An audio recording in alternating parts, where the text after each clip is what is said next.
I might have gone overboard in the bookshop, but I'm going to show you what I got my 3 homeschool kids. So my kids are 11, 9 and 7.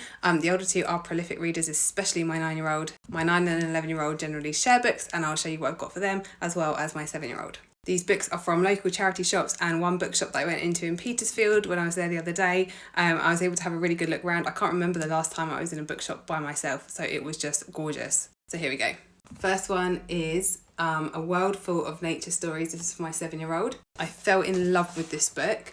It's got stories like folk legends and tales from around the world. So they've got like all different like really amazing deep cultural stories, which I just think is gorgeous. Like Latin American one from the Dominican Republic, and it's beautiful as well. Then we've got The Dinosaur That Pooped the Past. Highly recommend this series. They've got Dinosaur That Pooped the Planet and some other ones. Really, really funny books. My Naughty Little Sister storybook. I used to have these ones illustrated by Shirley Hughes, just gorgeous. Another Shirley Hughes, Alfie and Annie Rose storybook. And The Tale of Squirrel Nutkin by Beatrix Potter. Always love her illustrations. So I will read the older books to Elfie as well, but that's the stuff that she will flick through on her own, so I'll tell you the older kids ones now. There's a lot. Possibly the most exciting thing I've ever come across in my life, Bill Bryson, who's my all-time favourite author. His book, A Really Short History of Nearly Everything, has been translated into a kid's book.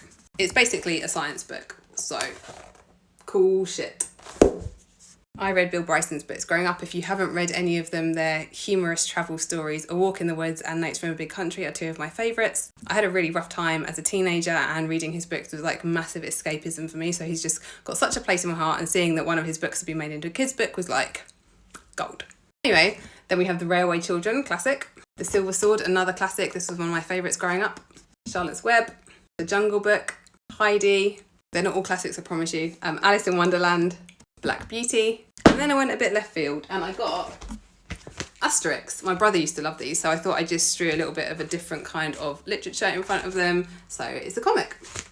I forgot this classic, What Katie Did, which was one of my favourites growing up as well. And we've got a few that I don't know, but they just looked good and they're recommended. So Eddie, Albert and the Amazing Animal Gang. I think the animals talk to him, yeah. So that sounds good for my 9-year-old. My 11-year-old loves the Clarice Bean, so I got her the Scram. 3 of the Spiderwick Chronicles, which I've heard of but I haven't read, but I do think they look good. And then these 2 look beautiful. So there's The Last Bear, which is about there's no polar bears left on an island, and it's about, I think, someone making friends with a bear. And then this one, which I think is a little bit more cultural in terms of there's themes of like natural magic, and I think that's really exciting. So that my 9-year-old will absolutely love that as well. So just a couple of books there. Please let me know your favourite kids books in the comments. Please hit the heart button and follow me for more on gentle parenting and home education.